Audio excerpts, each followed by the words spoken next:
एक छोटे से गांव में एक लड़का था, बहुत सोचने वाला, बहुत समझदार, लेकिन उसकी आंखों में हमेशा एक भारीपन था, जैसे उसने बचपन में ही बड़ों वाली जिम्मेदारियां उठा ली हों। घर की टूटी छत, मां के खामोश आंसू, पिता के थके हुए हाथ, ये सब उसने बहुत करीब से देखा था। और शायद इसीलिए वो जानता था कि सपने देखना आसान है, लेकिन उन्हें पूरा करना वो बिल्कुल अलग बात है। स्कूल जाना उसके लिए रोज की लड़ाई थी। किताबें खरीदने के पैसे नहीं थे तो दोस्तों से मांग कर पढ़ता। कभी कभी फीस भरने के लिए मां को अपने गहने बेचने पड़ते, लेकिन फिर भी वो हार नहीं मानता था। रात को मिट्टी के तेल की लालटेन की रोशनी में पढ़ता और मन में कहता कि एक दिन सब बदल जाएगा। यही उम्मीद उसे आगे बढ़ाती रहती थी।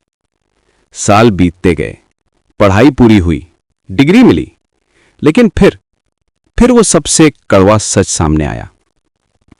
नौकरी नहीं मिली। हर सुबह वही सवाल, आज क्या करूं? हर शाम वही डर, अगर कल भी कुछ नहीं हुआ तो? घर में मां बाप की चुप्पी और भी भारी लगने लगी। वो जानता था कि वो उनसे कुछ नहीं कह रहे, लेकिन उनकी आंखों में सवाल साफ दिख रहे थे। गांव वाले पूछते, इतनी पढ़ाई करके भी क्या मिला? और वो हंस देता, लेकिन वो हंसी बहुत भारी होती थी।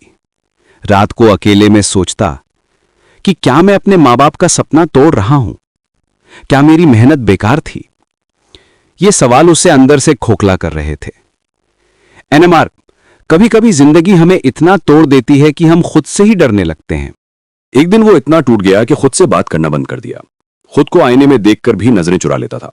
लगता था जैसे सब कुछ खत्म हो गया हो, जैसे उसकी सारी कोशिशें, सारे सपने सब बेकार हो गए हों। वो दिन उसकी जिंदगी का सबसे अंधेरा दिन था। लेकिन उसी अंधेरे में कहीं से एक आवाज आई, शायद उसके दिल से, शायद उसकी आत्मा से। उसने खुद से कहा कि अगर आज हार गया तो सारी जिंदगी हारता रहूंगा। और उस पल उसने खुद से एक वादा किया, एक ऐसा वादा जो उसकी जिंदगी बदल देने वाला था।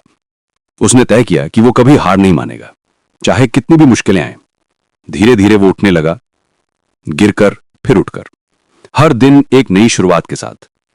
क्योंकि उसने समझ लिया था कि कुछ लोगों की जीत शोर नहीं मचाती, वो बस दर्द सहते सहते एक दिन चुपचाप जिंदा हो जाती है। और यही असली जीत है।